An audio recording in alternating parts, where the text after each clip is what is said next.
What should Democrats say right now to help rebuild confidence in the party? You're right. We don't care about you. Because that's the truth. And it's exactly why we're in this mess.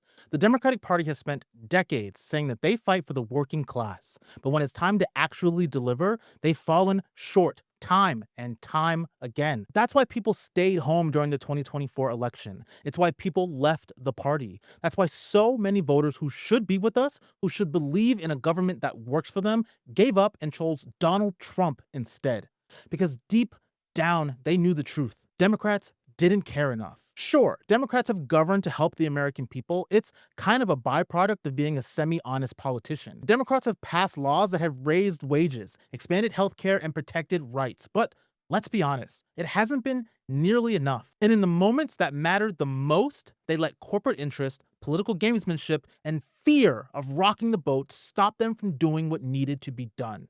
And people noticed. Because when your wages stay the same but rent keeps going up, you're gonna notice. When you work two jobs and still can't afford to go to the doctor, you're gonna notice. When your government bails out banks and billionaires but tells you that there's no money for schools, you're going to notice. And when the party that's supposed to have your back won't fight for you, you're gonna notice that too. And of course, you're gonna walk away.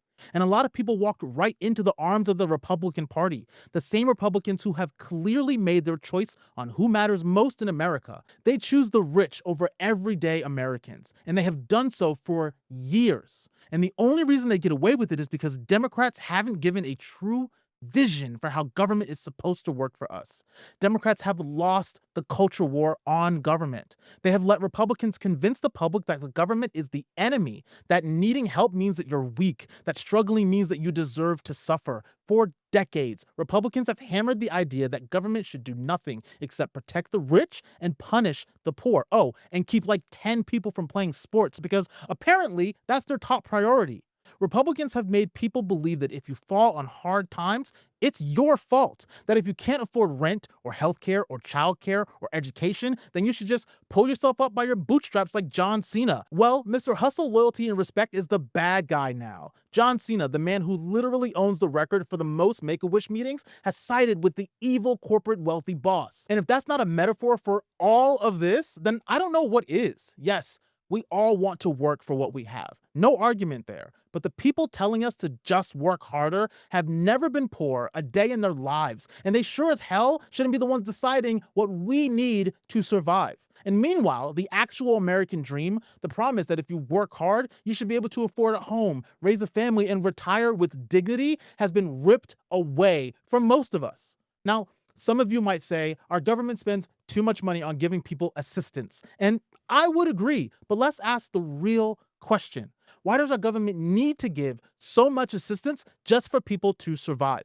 Because this country is working exactly as Reagan designed it. Trickle down economics was never meant to lift us up. It was designed to keep us down, working ourselves to death while like 12 people own everything. The cost of living has skyrocketed while wages stay frozen in time. Companies are making more money than ever while working people are drowning in debt. The people in power have allowed billionaires to hoard wealth like they're Montgomery Burns, while telling you to work harder for scraps. And speaking of Mr. Burns, The Simpsons first aired in 1989. Back then, it was believable that Homer Simpson could work a low-level union job at a nuclear power plant, and he could have a stay-at-home wife, 3 kids, own his own house, 2 cars, and still save up to take his family on vacation twice a year. That wasn't fantasy. That was reality. That was normal. Can you do that today? And Mr. Burns, he wasn't just some over the top cartoon villain. He was a representation of the real people who run our economy, the greedy billionaires who profit off of your suffering. We used to know what the bad guys look like, and yet we let our Mr. Burns run this country. So when people say government shouldn't have to help people so much, the real question isn't why do the people need help? It's why has it become increasingly more impossible to survive without it? This isn't a debate about whether government should or should not help people. It's a debate about why the world is so broken that people need so much help to survive. And yet, Democrats still let Republicans frame this conversation as if the government is the problem. Government is not the problem. The problem is who our government is working for and who they're not. If Democrats ever want to win again, they need to stop playing defense and start fighting for the people they were elected to serve. They need to proudly defend the role of government, not as some faceless bureaucracy, but as a tool to protect and uplift the working people. Because if government isn't working for us, then what the hell is the point? Too many in the Democratic Party are so afraid of upsetting big money donors, corporations, and lobbyists. Too many play the bipartisan game while Republicans get to play with their dad's new cigar lighter and burn the house down.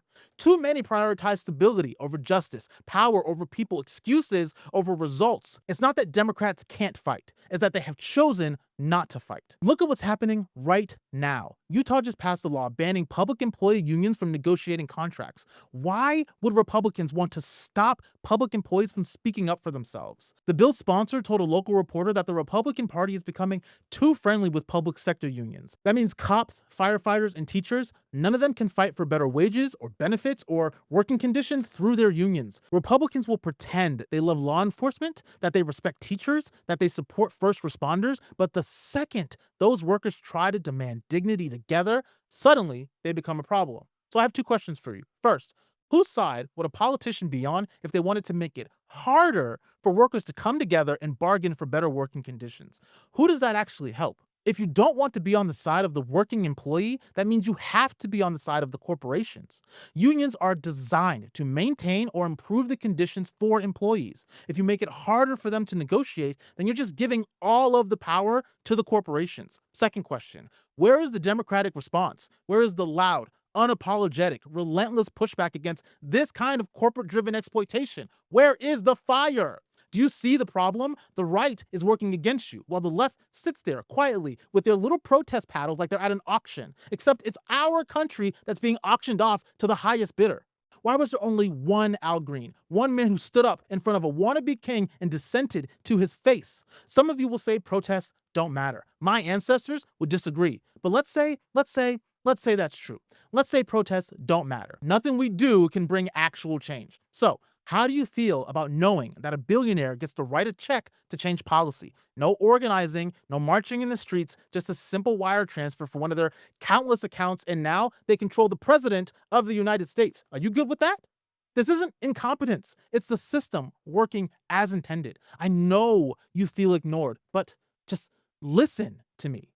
They don't ignore you because they don't hear you. They ignore you because they can, because the system lets them. Our government prioritizes the wealthy, the connected, and the powerful. And if you don't fit into that category, then you do not matter. Not to them.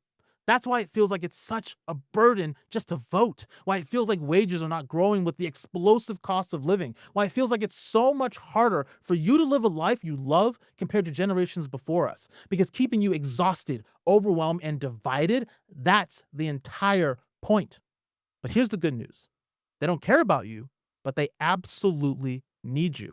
That's why they lie, why they manipulate you, why they distract you. Because they know that if people ever truly got on the same page, if the working class, the middle class, the people who actually run this country stopped fighting each other long enough to recognize the real enemy, these politicians wouldn't last a day. So what should they do about it? Well, step one, they have to admit failure right here, right now. Democrats must say, we have not done enough for the working class. We lost your trust, and it's time to rebuild this party into something that actually represents you. No more empty promises, no more corporate compromises, no more pretending. Step two, they have to make it happen. This isn't about fancy slogans. It's about actual action. We have to raise wages and fight for workers' rights, not just in speeches, in legislation, real legislation. We have to stop compromising with people who don't want democracy. No more reaching across the aisle to people who want to take your rights away. We have to end corporate donations and refuse billionaire influences. And if we claim to be the party of the people, we need to act like it. This includes getting rid of Citizens United. Step three, we have to give the power back to the people. We need to pass a wealth tax. If working people pay their fair share, then the ultra rich should too. We need to strengthen unions. Unions are the backbone of the middle class, and they need protection, not destruction. And we have to expand voting rights because democracy isn't real if only a few privileged people can participate. Because at the end of the day, they don't care about you. We have established that. But the second we start caring about each other, everything changes. This isn't just about winning an election. It's about deciding who runs this country, the people or the billionaires. And that's a question we're going to have to answer sooner rather than later. Hi, if you're still watching, that means this message probably hit home for you. It means that you feel it just like I do. And that's why I need your help. I don't want to be a YouTuber.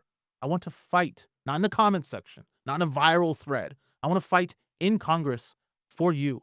Right now, my district is run by a Republican who doesn't fight for the people who live here. TX3 should be winnable, but they have told me that it's impossible. They want us to think that change is hopeless, that a Democrat could never flip a Republican stronghold. But I refuse to believe that. Yes, most people just vote for their party. That's the default. But when they see someone who actually gives a damn, someone who fights for them and not just for the letter next to their name, that's when people pay attention. That's when things start to shift. But here's the thing.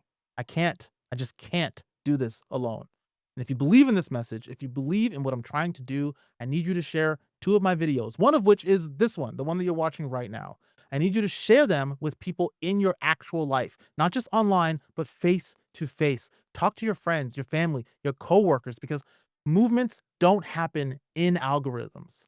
They happen in real life conversations. Right now, on paper, I'm just some guy who wants to take on the established Republican in a deep red district. But the way that we change this country isn't on paper. It's what we do together. So I'm asking you to help me prove them wrong. Thank you, and I'll see you next time. Peace.